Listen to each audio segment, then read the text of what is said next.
Hello Skillr Boxers. Today we are going to break down the coaching philosophy of a man who was attempting to reach perfection. It's good, but it's not perfect. In the process, he invented new training methodologies, developed new philosophies in boxing, and created one of the most dangerous boxers in history. Some of you may be familiar with the style and teachings of Cus D Amato, but in today's video, we are not only going to break down every single detail of his style and philosophy, but also take you through the process and exact steps he used with his boxers when they arrived at his gym in Catskill. And throughout the video, we will also give you a workout based on the concepts you are going to learn. This way, you can start applying all the knowledge you gain to your own boxing game. But to understand his philosophy and boxing style, we first need to know the story behind the man. History. Cus D Amato was born on January 17, 1908 in the Bronx, New York. He had a short amateur career, but was unable to continue due to an eye injury sustained in a street fight. But he still wanted to be involved in boxing, so in 1939 he opened his own gym, the Empire Sporting Club. He later sold that gym and opened a new one, this time in Catskill, New York, the Skillr Boxing Club. There he trained many boxers with his signature style. But it wasn't until Bobby Stewart introduced Cus to a 14-year-old kid who wanted to learn how to box that his style became famous around the world. After some time training Mike, Cus welcomed him into his home and became his legal guardian. There, Cus taught Mike numerous lessons, both regarding the technical aspects of boxing and the mental side of the sport. Now we are going to teach them to you as well, going through the same learning process all of his students went through. Philosophy. When Cus first met a boxer, before teaching them anything, he wanted to get to know them first. See, I don't try to teach immediately. I try to talk to them, make them receptive to what I'm going to say, because unless I have their attention, my words will bounce off them like water off a window pane. Then, the first two lessons he taught, and also the two core foundations of his style, were fear and discipline. The first lesson he taught his fighters was understanding what fear is and the importance of learning how to control it. What I do, first I talk about fear. To me, fear is the greatest obstacle to learning. And unless one understands fear, he could never learn as quickly as he should. He taught his boxers to embrace that fear and use it not as an enemy, but as a friend that would allow them to stay sharp and accomplish great things. Fear is like fire. If you learn to control it, you can make it work for you. If you let it get out of control, it can destroy you and everything around you. Most people think of fear as something to be ashamed of, something to be really embarrassed about. But I teach these boys that fear is a normal, healthy thing. Nature gave us fear in order to survive. Without fear, we would all die.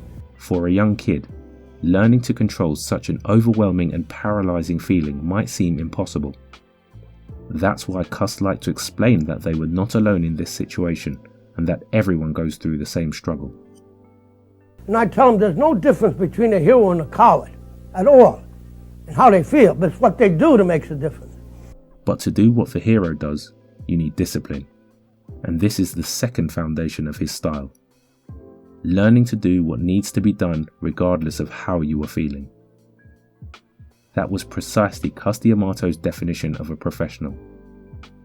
A man who's able to do what needs to be done no matter how he feels within is a professional.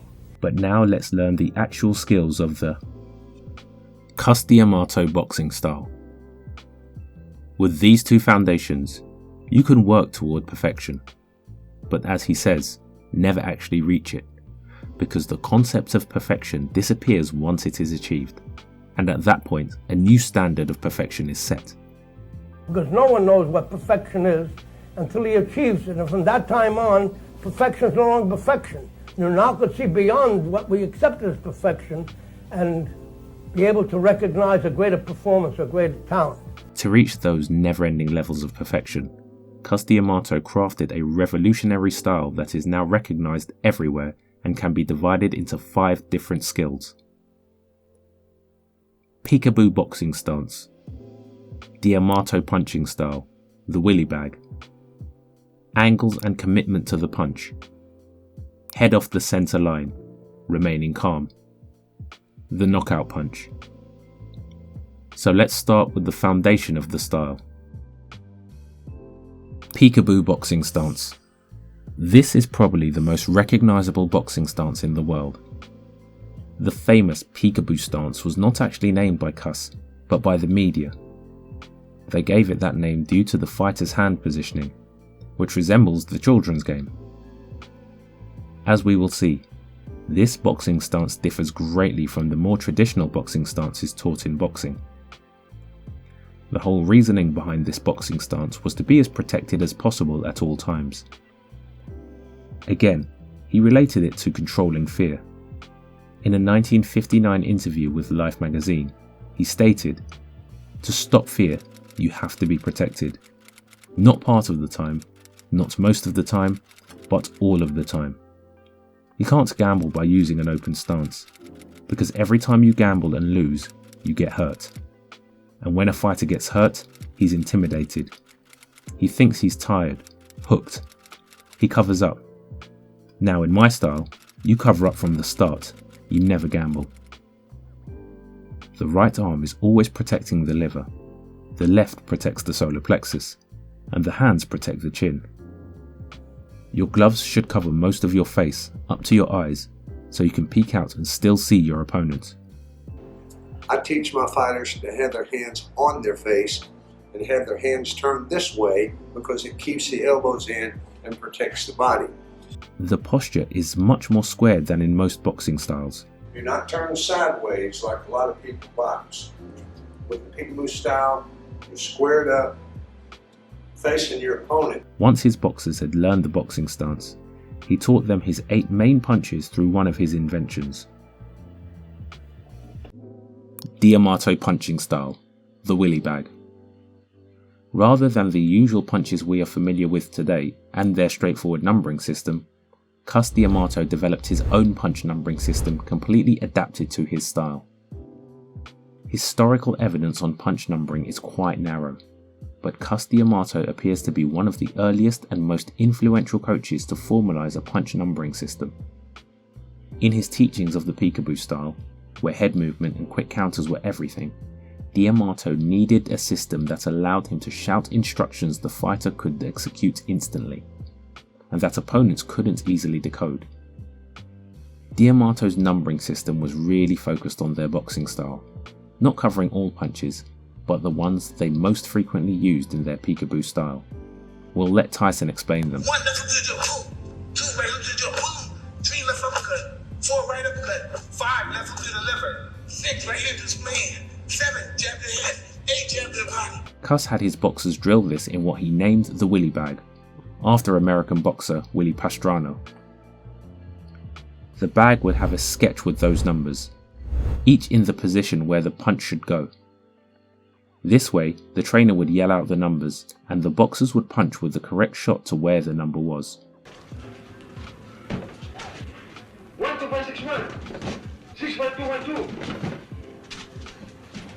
This way, they learned the system, and whenever they drilled on the mitts, in sparring or even a fight, right as Cus called out a combination, they would instantly know which punch to throw, leaving the opposite corner clueless. That's exactly how our app works. It calls out punch combinations for you to react to in real time, so you can train anywhere. Every workout is designed to build real fight IQ through repetition, helping you sharpen your technique one intelligent rep at a time. This week, we've released our new Peekaboo Foundations module, where you'll drill 15 compact, hard-hitting combinations inspired by Iron Mike. Master Tyson's signature side-to-side peekaboo rhythm through repetition, along with the defensive habits that made the style so dangerous. Get ready for pre-slips, weaves, power jabs, compact inside punches, and explosive counters. New workouts are released every Saturday, so you'll never run out of new techniques and combinations to master. Become a Skillr boxer with the Skillr training app. And for those who are already improving their boxing and enjoy the benefits of the app, please leave us a review. It motivates us to improve our product to help you improve your boxing. But to be able to land these punches, you need to get into a position that allows you to throw them with full commitment, and that is only possible through angles. Angles and commitment to the punch. Angles were one of the most important aspects of Cus's style. He taught the concept of creating angles for two main reasons. The first was to be able to punch with maximum power. When you create an angle, you are in a position where your opponent cannot hit you, allowing you to commit to the punch 100% without restriction or fear of the counter. And in that position, he can let a bomb go without any inhibitions whatsoever, but we teach him how to get himself in a good punching position. So when you let the punch go, you're not inhibited, and you're able to let the punch go at the full power that you're capable of. Swing around on your opponent's side and then crack. Oh, he got a right uppercut, another right uppercut, and down goes Mathis. The second reason is that you once again minimize the risk of being attacked by your opponent. The angle created allows you to hit the opponent while they cannot hit you, leaving you at an advantage. The object of the game is like when I hit the punch, like the punch, boom, boom, and then I twist it, and boom, and I'm at the side where you can't hit me. Like if you expect me to be here and you're throwing punches here, you're throwing punches here, but I'm here already. You're not punching at me. Bing, bing. Yeah. Yeah, I'll get the... Cus had a unique way of teaching these angles, often using drills similar to what is called kihon in karate, where individual movements are repeated in an organized and constant manner to internalize the fundamentals. And I tried to compensate by putting to what we call movements, which is somewhat similar, I think, to what they do in karate.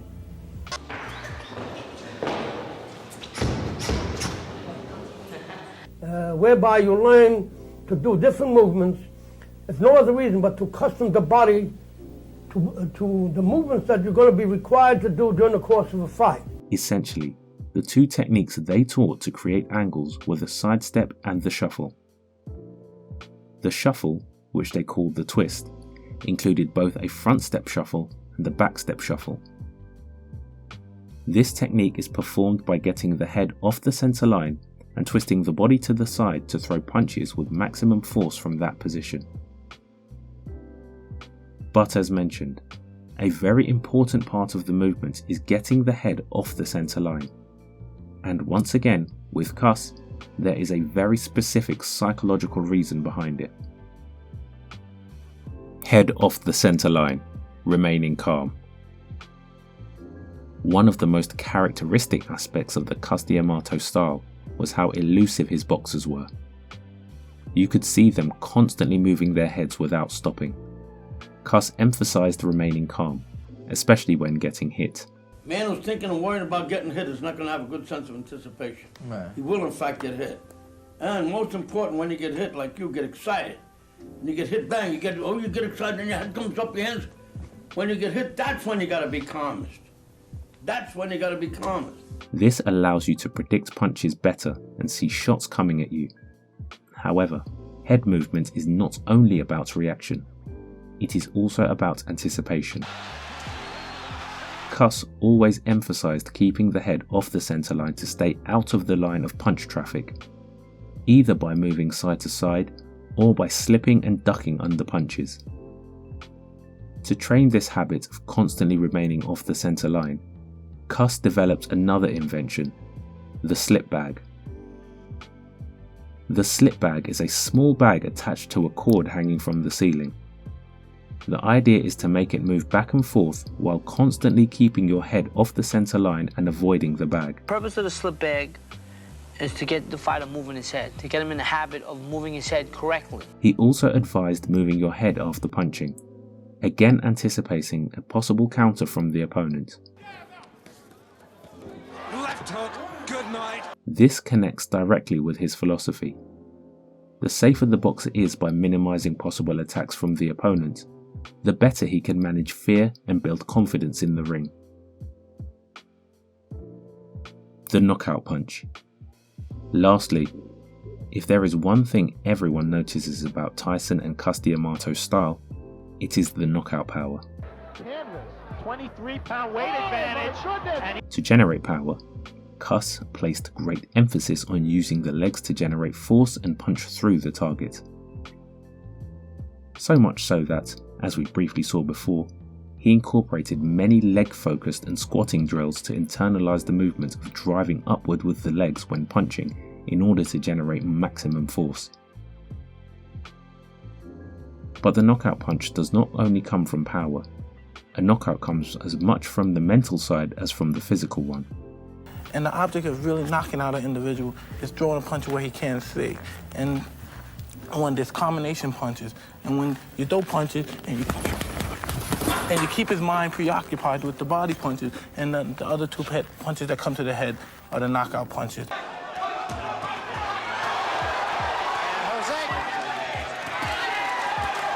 The opponent's mind is so preoccupied on the one punch, which rattles him just a little bit, and then that's when the other punch comes in. To set up a knockout shot, you had to surprise the opponent by preoccupying their mind with something else. For example, punching low and then going high. This combination of angles, powerful punches, and constant head movement created one of the most recognizable and dangerous styles in boxing history. However, Cus D Amato Style was very unorthodox and difficult to execute, with only a few fighters able to apply it effectively. It also presented challenges in maintaining that constant head movement and activity during the later rounds. That is why, in our next episode, we are going to break down a more traditional style designed to go the distance. The style that created 29 world champions, all from a small gym in Mexico. If you want to follow the full Skillr Coaches series, you can find the playlist here with all the episodes. And if you don't want to miss future episodes, make sure to subscribe and turn on notifications.